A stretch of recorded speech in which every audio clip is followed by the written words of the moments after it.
Hi, my name is Heather Feather. I am the owner of Rare Bird Medicine, and today's topic is always, only, never, sometimes. Fun. What are we talking about, everybody? I had a teacher come into my life this past year, and they had some valid points about.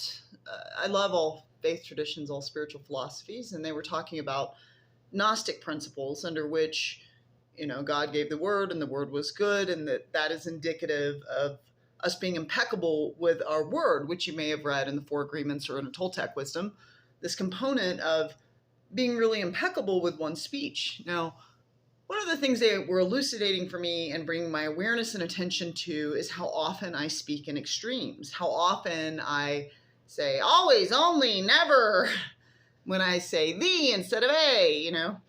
And to be fair, their IQ is much higher than mine.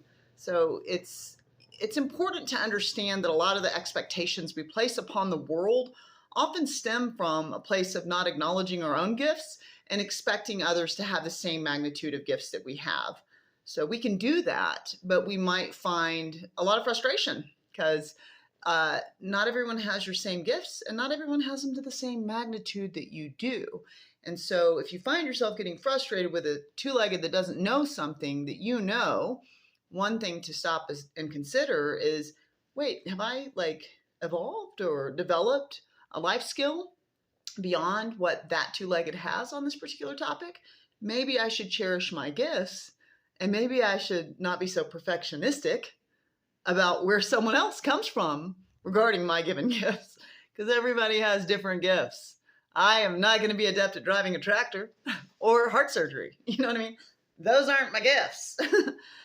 And there are those that definitely is. And there are those where the context of the English language, they have mastered it. That's not what I came to do this lifetime. What I really want to say always, and what I am never saying, is that I speak in extremes because I feel in extremes. As I've been more connected to Vedic knowledge and have looked at my Vedic astrology. From a Vedic perspective, I'm like all water. I'm all Scorpio, Pisces, Cancer practically.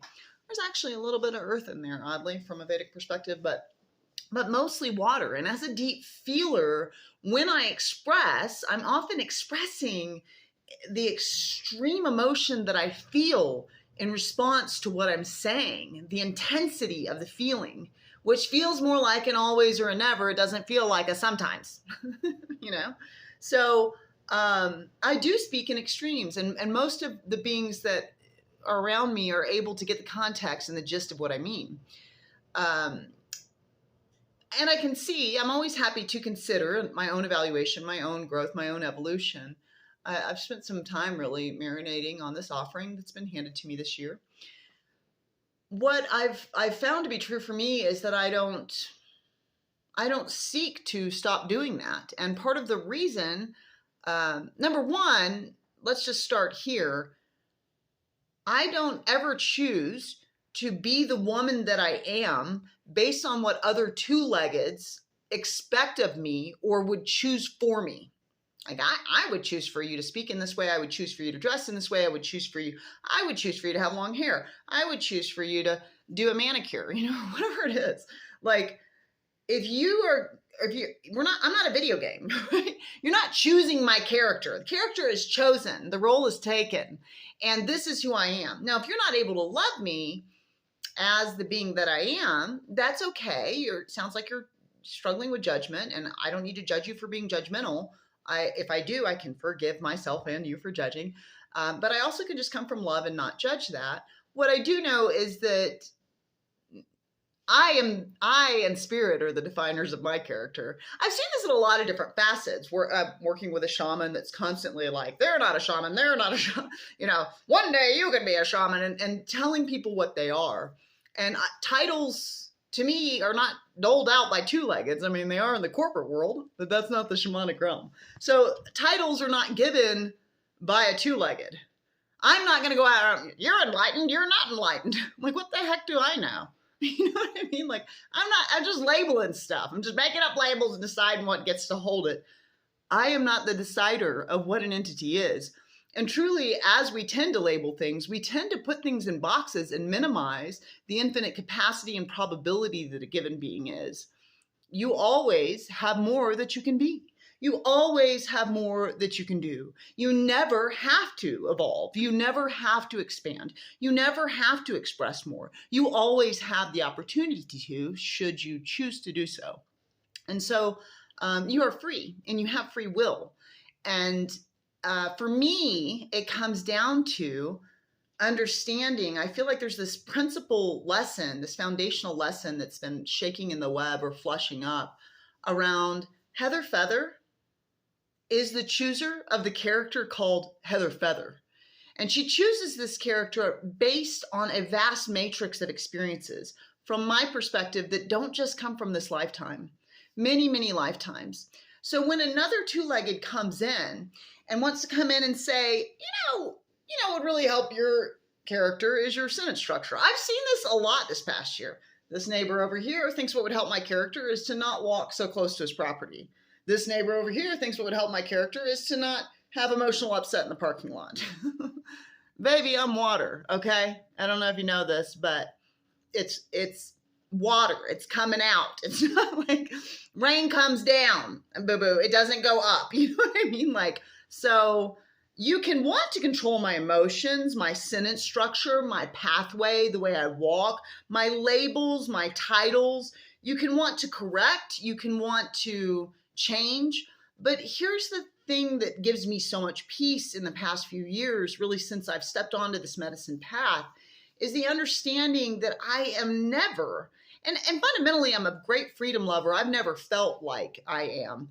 I'm never the steward and don't want to be the steward of another person's path and what it is I think they should be doing. As Mama Mackie would say, don't should on people. I don't know what you should be doing. I don't know your soul's journey. I'm not looking at everything your soul has ever done. So here's a story, if you will. I was once told a tale that there was a man at the foot of a building that was homeless and an alcoholic.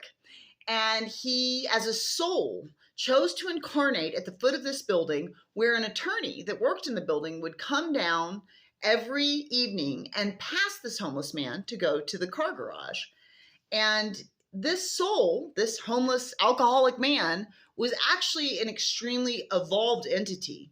And they came to Earth School as an offering. They just said, yeah, I'll go down and play homeless and play drunk so that I can serve as impetus and inspiration for this attorney to turn his attention and to turn his work to that which will serve other souls. Now, a two-legged might come along and say, well, you shouldn't be home. Like, what's wrong with you? You can't figure out how to have a home. And you shouldn't be an alcoholic because it's a poison. And I know so-and-so, and they were an alcoholic, and it was rough for me, and blah, blah, blah. And I'm sorry if you've been through that. What I can say is, this is what I mean when I say we are not the decider of another soul's path. Because actually what that soul was doing was perfect, whole, and complete for the mission that they came to do. And if you tried to take the booze away from them and get them in a home, they wouldn't be able to serve an entire life of service to another soul. And since we're not the body, it doesn't matter if we're homeless, drunk, healthy, fit, fat, laughing, crying, angry, walking this way or that way, speaking a sentence in the correct way any given day. We have infinite freedom in how we express, and we are the chooser of our perspective, which ultimately can yield greater happiness. Now, I've chosen a lot of perspective down here that's led to sadness because I'm a lot of water, which includes tears, everybody. And I really do choose and want happiness. One thing that has given me a lot of misery is any moment of now where I have chosen to allow someone else to sit in the temple chair in my throne room. And I've started to question, should I change my path? Should I change my emotions if I'm upsetting this two-legged over here? Should I change my sentence structure? Should I change my hair length? Should I change my style of, I don't want to upset. I don't want to upset. And I'm willing to change. I am, oddly. I'm actually deeply willing to change. However, that is measured in my soul through a variety of things, intuition, logic. What is the logic of me changing How does it serve? How does it shake the web? How does what I do shake the web? So today I want to say a few things. I've already said many, everybody. She's always talking, this broad. But a few of the things that I do want to say about always and never is that it's always appropriate for you to be the decider of who you are. And I would say, it's always appropriate for you to consider fully receiving the praise, the compliments, the love, the kind things that are spoken over you. We can often not know what to say or skirt around it or like, no, you're great. I've done that a lot in this life. Ooh, I love your outfit. Or, oh, that's so kind of you, Heather. Oh, you're so kind. I love you so much. I love your outfit. I love everything about you. Like I have a hard time just receiving. So I'd say it's always precious to receive love, and you're more adept at receiving it when you're speaking love into your vessel. So it's always appropriate to speak loving, kind words and to point to yourself what you're doing that's working and growing more of that in the garden of life and shaking more of that in the web of life. And I would say it's always appropriate to look at your foibles, your growth edge.